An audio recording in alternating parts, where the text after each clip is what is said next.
తాకట్లో ఉన్న మీ బంగారాన్ని విడిపించి ఆ రోజు ఆన్లైన్ రేటుకి కొంటాం. Sharma gold company. ద్వాదశ రాశిలో భాగంగా చివరిదైనటువంటి మీన రాశిలో జన్మించినటువంటి వారికి 16 జూన్ నుంచి 30 జూన్ వరకు ఏ విధంగా ఉండబోతుందో తెలుసుకునే ప్రయత్నం చేద్దాం. ముఖ్యంగా రాశిలోనే శని యొక్క సంచార ప్రభావం, ప్రతి పని యందు కూడాను అలసత్వము, అజాగ్రత్త, అభద్రత, ముఖ్యంగా చెప్పాలంటే బద్ధకం, అన్ని తర్వాత చూసుకుందామనే ఆలోచనతోనే అంది వచ్చినటువంటి అవకాశాలని సద్వినియోగపరచుకోలేకపోతారు ఈ యొక్క మీన రాశిలో జన్మించినటువంటి వారు. ముఖ్యంగా మీ ఆరోగ్యం పట్ల కూడా శ్రద్ధ వహించాల్సినటువంటి పరిస్థితి. ఎప్పుడు మంచిగా ఉన్నప్పటికీ ఏదో ఒక అనారోగ్య సమస్యతో సతమతం అవ్వాల్సిన పరిస్థితి గోచరమవుతుంది. ఇక 12వ ఇంట రాహువు ప్రధానంగా చూసుకున్నట్లయితే విదేశీయానం, విదేశీ విద్యకు అనుకూలించేటువంటి సమయం కాబట్టి విద్యార్థులకి చక్కగా విదేశీయానానికి సంపూర్ణంగా అనుకూలంగా ఉంటుంది. ప్రయత్నం చేయండి. కోరుకున్నటువంటి ప్రదేశంలో, యూనివర్సిటీలో మీకు ప్రవేశం లభిస్తుందని చెప్పవచ్చు. శుక్రుడు కూడా అనుకూలంగా ఉన్నటువంటి కారణం చేత ముఖ్యంగా లక్ష్మి మీ ఇంటికి వస్తుందని చెప్పవచ్చు. అంటే ఏంటి? ధన రాబడి బాగుంటుంది. అలాగే రాని బాకీలు వసూలవుతాయి. ముఖ్యంగా ఇంట్లో ఉన్నటువంటి స్త్రీలు అనగా తల్లి, భార్య, పిల్లలు, చెల్లెలు, అక్కయ్యలు, తోటివారు, ఇలా స్త్రీలని గౌరవించడం ద్వారా చాలా ప్రశాంతకరమైనటువంటి జీవితం, కుటుంబ పరంగా కూడా ఆనందంగా చక్కగా జీవించడం అనేటువంటిది ఉంటుంది. అన్ని విధాలుగా యోగదాయకంగా ఉంటుందని చెప్పవచ్చు. ఇక్కడ అర్ధాష్టమ రవి, అర్ధాష్టమ గురువు, ఇది కాస్త అనుకూలంగా ఉండదు. చేస్తున్నటువంటి వృత్తి ఉద్యోగాల్లో మార్పులని మీరైనా కోరుకుంటారు, యాజమాన్యమైనా కోరుకుంటుంది. కాబట్టి ప్రతి దానికి కూడాను మానసికంగా సంసిద్ధత వ్యక్తం చేయండి. కష్టములు ఉంటాయి, కానీ దైవానుగ్రహాన్ని పొందే ప్రయత్నం చేయండి. గురువు కూడా అనుకూలంగా లేని కారణం అయితే ఇట్టి గురువు అనుకూలంగా లేకపోవడం మరియు మూఢమి కూడా ఉన్నటువంటి కారణం చేత పూర్తిగా దైవబలం లేకుండా ఉండడం, తద్వారా సమస్యలకి ఎక్కువగా కష్టపడాల్సినటువంటి పరిస్థితి సమస్యల పరిష్కారం కోసం. ఒక బుధుడు మాత్రం మీకు ప్రధానంగా గృహ సంబంధమైనటువంటి సమస్యల్ని తీరుస్తాడు. 22వ తారీఖు వరకు అనుకూలంగా గురుడు ఉంటాడు. కానీ మళ్ళీ 23వ తారీఖు నుంచి ఆ బుధుడు కూడా అనుకూలంగా లేడు. కాబట్టి రాని బాకీలు వసూలు కావడం కష్టము. 23వ తారీఖు నుంచి డబ్బులు ఎవరికి అప్పుగా ఇవ్వకండి. శిరో సంబంధమైనటువంటి, నర సంబంధమైనటువంటి ఇబ్బందులు ఎదుర్కోక తప్పదు. ఇక కుజకేతుల యొక్క సంచారం సంపూర్ణముగా మీకు అనుకూలంగా ఉండడం. ఈ సమయంలో మీకు జరిగేటువంటి ఒక గొప్పది ఏంటంటే ప్రత్యర్థులపై మీరు విజయం పొందుతారు. ఒక రకంగా మీరు చేసేటువంటి ఏ ప్రయత్నం ఉంటుందో ఆ ప్రయత్నం మీరు శత్రువులుగా భావించాలి. ఆ సమస్యల్ని మాత్రమే శత్రువులుగా భావించాలి. ఆ సమస్యలపైన విజయ దుందుభి మీరు మ్రోగిస్తారు. కోర్టు సమస్యల్లో మీకు అనుకూలంగా తీర్పు వచ్చే అవకాశం ఉంటుంది. ఇతరులతో సంప్రదింపుల ద్వారా సమస్యల్ని పరిపూర్ణం చేసుకోగలుగుతారు. తద్వారా అన్ని విధాలుగా కుజకేతుల యొక్క సంచారం మీకు అనుకూలంగా ఉంటుందని చెప్పవచ్చు. ఇక ఈ రాశిలో జన్మించినటువంటి మహిళలకి గతంలో కంటే కూడా ఎక్కువగా శుభ ఫలితాలు కలుగుతాయి. కుటుంబ సభ్యుల యొక్క సహాయ సహకారాలు సంపూర్ణంగా ఉండడం, అన్ని విధాలుగా మిమ్మల్ని కాలు కింద పెట్టకుండా అన్ని సహాయ సహకారాలు మీకు జరుగుతాయి. ఏమాత్రం శారీరక శ్రమ ఉండకుండా ఉంటుంది. మానసిక ఒత్తిడి కూడా ఉండదు. ఇతరుల యొక్క సహాయ సహకారం ఉండడం ద్వారా మంచి విజయాన్ని పొందుతారని చెప్పవచ్చు. ధన రాబడి బాగుంటుంది.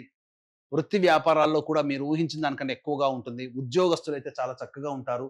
ముఖ్యంగా ప్రభుత్వముతో పనిచేస్తున్నటువంటి మహిళలైతే, ప్రభుత్వ పరంగా ఆదాయాన్ని పొందుతున్న మహిళలకైతే అన్ని విధాలుగా విజయం పొందుతారు. అన్ని విధాలుగా చాలా బాగుంటుందని చెప్పవచ్చు. ఏ తర్వాత ఈ యొక్క మీన రాశిలో జన్మించినటువంటి వారికి సాధారణం కంటే ఎక్కువగానే శుభ ఫలితాలు. కాకపోతే రవి, గురువులు మరియు బుధగ్రహ సంచారం అనుకూలంగా లేదు. కాబట్టి దైవానుగ్రహాన్ని పొందే ప్రయత్నం చేయండి. ఈ యొక్క మీన రాశిలో జన్మించినటువంటి కాంట్రాక్టర్లు, బిల్డర్లు ఎవరైతే ఉంటారో ప్రభుత్వం నుంచి రావాల్సినటువంటి సొమ్ము వచ్చే అవకాశం ఉంటుంది. గురు మూఢం ఉన్నటువంటి కారణం చేత వివాహ ప్రయత్నాలు చేసుకోవచ్చు, కానీ వివాహ సంబంధాలు, నిశ్చయాలు, లగ్న పత్రికలు రాసుకోవడము, సంతానపరంగా సంతానం పొందడం కోసం చేసేటువంటి గర్భధారణ ప్రయత్నాలు చేసుకోకుండా ఉండడమే మేలనేటువంటి విషయాన్ని గమనించుకోవాలి. ఇక సంతానకారకుడైనటువంటి గురువు బలహీనంగా ఉన్నటువంటి కారణం చేత ప్రధానంగా గర్భవతులు ఎప్పటికప్పుడు వైద్యుల యొక్క సలహాలు, సూచనలు పాటిస్తూ మంచి వైద్యం తీసుకుంటే చాలా సేఫ్ సైడ్లో ఉంటారని చెప్పవచ్చు. ఇక 16 నుంచి 30వ తారీఖు వరకు దినచర్యలో భాగంగా రోజువారీ కార్యక్రమాల్లో ఏ విధంగా ఉండబోతున్నాయని తెలుసుకునే ముందు వీక్షించేటువంటి ప్రేక్షకులకి గమనిక.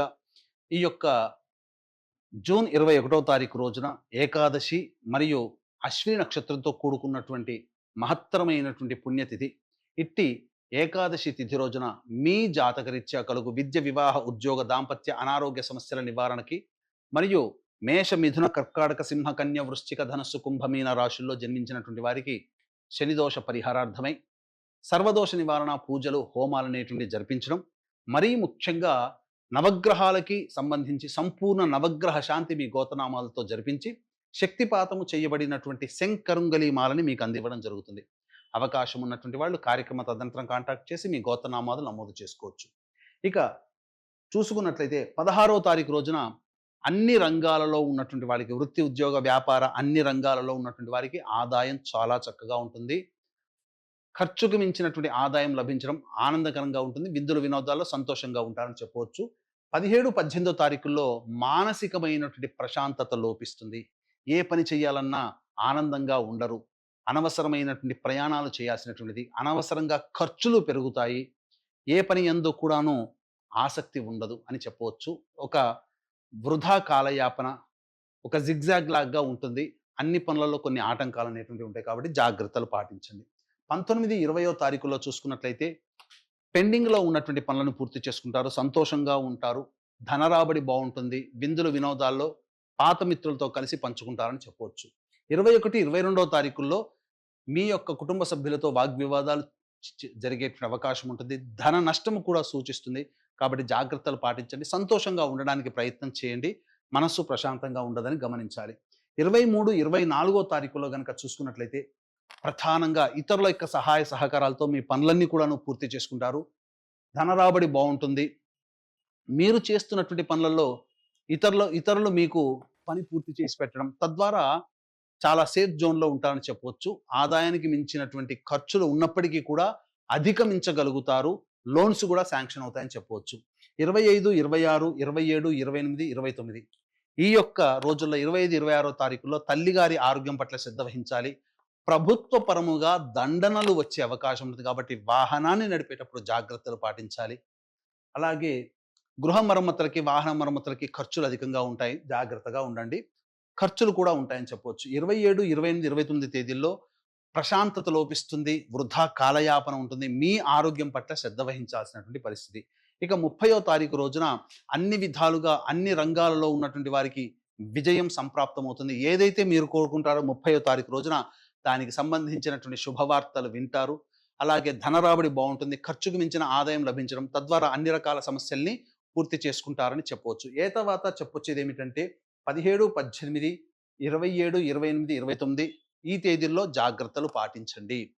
ఇక ఇప్పుడు ఈ యొక్క మీనరాశి వారికి రోజువారీ కార్యక్రమాల్లో వచ్చేటువంటి సమస్యల పరిష్కారం కోసం ప్రతిరోజు కూడా నవగ్రహాల చుట్టూ శివాయ నమః అంటూ 27 ప్రదక్షిణలు చేసి ఈశ్వరుని దర్శించడం, అలాగే ఈ కాలభైరవాష్టకం, దత్త అష్టకం రోజుకి 3 సార్లు పఠించడం చేస్తున్నట్లయితే చాలా మటుకు సమస్యలు తగ్గుముఖం పడతాయి. ఇప్పుడు చెప్పినటువంటి సమస్యల కంటే కూడా ఇంకా మీరు ఎక్కువగా సమస్యలు ఎదుర్కొంటున్నట్లయితే దగ్గరలోని మంచి ఉపాసనాపరులైనటువంటి జ్యోతిష్యులని సంప్రదించి వారి సలహాలు, సూచనలు కనుక పాటించినట్లయితే మరింత మెరుగైనటువంటి జీవితాన్ని పొందుతారని తెలియజేస్తూ సర్వం శ్రీ ఉమామహేశ్వర పరబ్రహ్మార్పణమస్తు.